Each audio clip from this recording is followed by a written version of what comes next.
কিছু মানুষ মানুষকে জোর করে বদলাতে চায় না।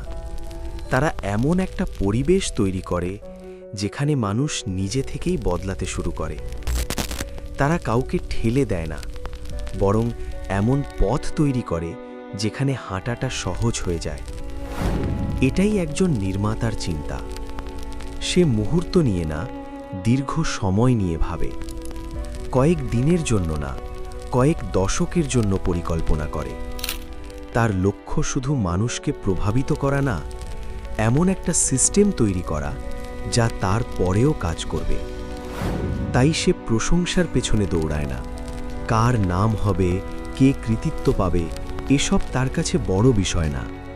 সে কাঠামো তৈরি করতে ব্যস্ত থাকে, কারণ সে জানে ব্যক্তি একদিন হারিয়ে যায়, কিন্তু সঠিক সিস্টেম অনেক বছর টিকে থাকে। এই কারণেই নির্মাতারা অনেক সময় সামনে কম দেখা যায়, কিন্তু তাদের তৈরি জিনিস বহু মানুষকে প্রভাবিত করে। সবচেয়ে শক্তিশালী মানুষ সেই যে শুধু নিজের জন্য না, ভবিষ্যতের জন্যও কিছু তৈরি করে যায়।